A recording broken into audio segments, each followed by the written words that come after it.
I'd like to introduce our next guest. I'm honored that he's here. The coalition is honored that he's here. Just to give you a little bit of background, this general was the person who organized the meeting between President Trump and President Putin. He has been and still is an advocate for peace in the Middle East.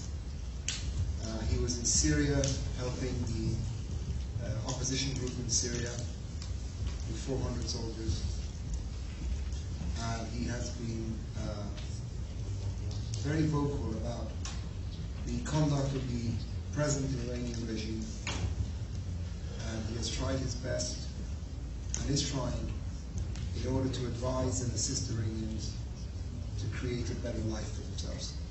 It's an honor and a pleasure to introduce General واللی.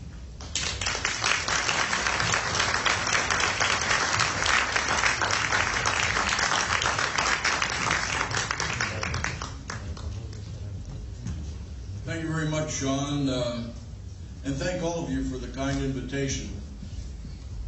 It was interesting to get up at 4 o'clock in the morning to catch a 6-hour flight from Montana. And for those of you who've never been to Montana, you can't get anywhere just in one flight. You always have to go somewhere else. But anyhow, thank you very much. This is very encouraging. When Sean asked me to speak, I put together my 9-page speech, which takes an hour and a half. So I only have about 15 minutes maybe, but I'll try to condense it down into some remarks that may be critical to this unification. But some of you I've known for years. Some of them I just met, my new friends Q and Ali Reza and others. It's so encouraging to look at this first step. And that's really what we're talking about here, the first step in unifying. So let me just refer to my remarks, since I took so much time to prepare them. I wouldn't want them to go without any use. But basically what we're talking about, how realistic is regime change in Iran, and how and when can it happen? We do have a president now. We have a Secretary of State, Mike Pompeo, who are committed to regime change in Tehran.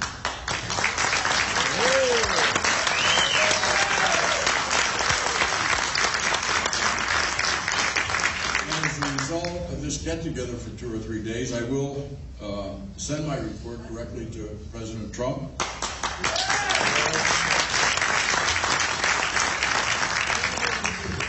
To give you a little idea what's on his agenda, he was at the G7 in Quebec today, North Korea and Singapore coming up.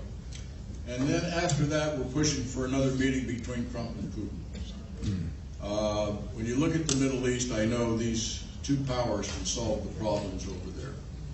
Trump wanted to meet with Putin again earlier, but because of the fake news, as he calls it, and the mythical collusion with Russia in the election, we hope a lot of people will go to jail over that. Finally put some people in handcuffs. And so if we get that next meeting, it's going to be very important. And then on the list is an Iran strategy and policy, along with borders. So he's got his table full of things, but Iran strategy and policy are there. I just want you to know that, and that will be forthcoming. If many of our preconditions for regime change are in place, the question is the time right in the near future? To me, the answer is yes, but we must have a realistic strategy and a realistic foreign policy to be developed. Now, in the case of regime change, ladies and gentlemen, there's got to be overt actions, and there has to be covert actions, okay? So we've got to be smart on both when we formalize some kind of a strategy. And keep in mind, part of that covert has got to be very confidential between us. But that is to exercise whatever we can to the people inside of Iran, that they have people outside of Iran that are here to help them finally, after 39 years, to bring freedom and democracy to the people in Iran. Yeah.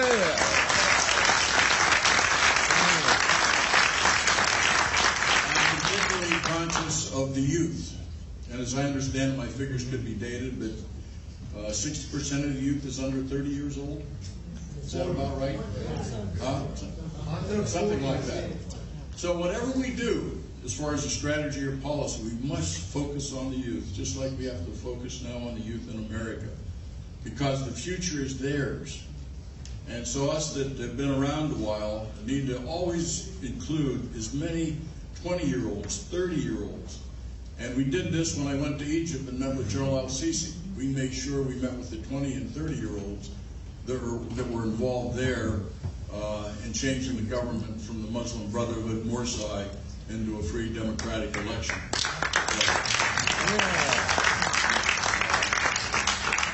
I also would like to say I have our Chief of Middle East Operations here, Colonel Mike Stevens, sitting over here. Mike and I are the only Americans that went inside of Syria a few years ago with 400 men of the Free Syrian Army. And so we finally got to Aleppo, at that time the most dangerous city in the world. And so we went downtown Aleppo with all these convoys, with all the guns and everything. And you can see it on YouTube, by the way. Very interesting to watch. And at that time, ISIS put a hit out on me because they found out I was inside Syria. And so they put a circle around my head and put it on the internet to kidnap and behead me. Now, that bothered me because the State Department called me, FBI called me to tell me that I was targeted. So the next week, through Colonel Stevens, I asked that certain people in Syria find out who was it put the hit out on me. When we found out he was a Chesnian. And he was the guy you always saw with the beard, a lot of pictures. So I said, please help me, send him to Allah early. Send him on a one-way trip to Allah early. And guess what happened? So when you put a hit out on somebody, you better be very careful how you do that. But it was quite an experience. We couldn't get support under the Obama administration at that time. It was very frustrating. But just to show you what opposition can do, we were sitting in Antakya in Hatay province in southern Turkey, about to go into Syria, and we had, I guess 8 or 10 generals there, expatriates. Some were still working inside of Syria back and forth, and we had a number of younger gentlemen and women involved in the opposition. And so when we started talking politics, well, this young major over here came out of the Syrian regular forces, and he said, can we stop talking about politics? What do we have to do? And so I'm scratching my head, so what am I going to tell all these people that I've met for the first time? And so I wrote the sniper program for the U.S. Army during the Vietnam period. And so I'm thinking to myself, this is what I'm going to tell them. I want you to pick the 100 top shooters that you have. Get the 400 best long rifles that you have. And I want you to form 4-person sniper teams. Shooter, spotter, and then 2 security guys. And I said, I want you to hit the airports inside Syria, particularly in Damascus. I want you to shoot the tires out of the airplanes. I want you to shoot the pilots as they're trying to get to their aircraft. And so I sort of left them with that. Well, immediately you can see everybody's on a cell phone. They were calling from Turkey inside Syria to form the troops to go out and form these 25 sniper teams. So Mike and I left on a Tuesday. We arrived in London on Thursday. Front of the London Times, Damascus International Airport is shut down due to snipers.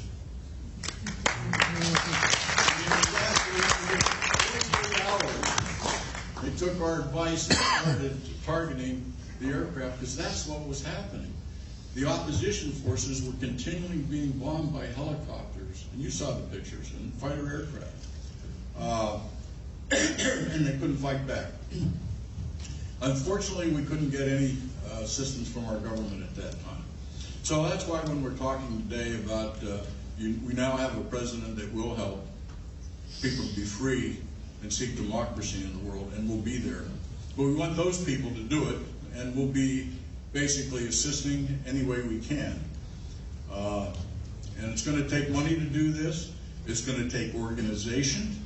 It's going to take a sound strategy and tactics. And whatever happens, we've got to start on it right now. Everybody's got to get involved. Everybody's got to stand up, whoever you know, and do something. Covertly and overtly, we need to have a good PR program, I'll call it. But we need to be on the air, we need to be on television, we need to start scaring the hell out of them in Tehran. That there's a force out here to be reckoned with. And that's going to energize a lot of people. But the use of social media today, very effective. We have 3 social media sites. I communicate within the Middle East and Europe on a daily basis with 30,000 followers, just on our 3 sites. So the point of strategy and policy that hopefully, Sean, I'll be able to get involved with you and help you as you need, and the organization, to bring this all together, and that we have a plan that can be executed post-haste. Not next year or 2 years from now. Let's start working on it right now. And they're going to provide me input that I can give to the White House, so that on that list that our president has, he'll be able to say, well, this is the formation of the type of strategy we need. Now, they are working on it, but it's down the list a little bit right now. So from that standpoint, I want to say that we're here to help. We love the cause. We want freedom and democracy inside Iran. Because of the terror and the angst and the bad situations they're creating, not only in the Middle East, but in North Africa. We may have 5,000 or 6,000 agents inside of America working against you and others. So part of that plan will be how we purge a lot of that. And we take over and start running things, I say we, as a group, to make sure that the change of government does occur, and it occurs post-haste as soon as we can. So I would say, in closing, since I've taken my 1 hour and a half speech and reduced it down to 10 or 15 minutes, that I say one nation, one people, and one Iran.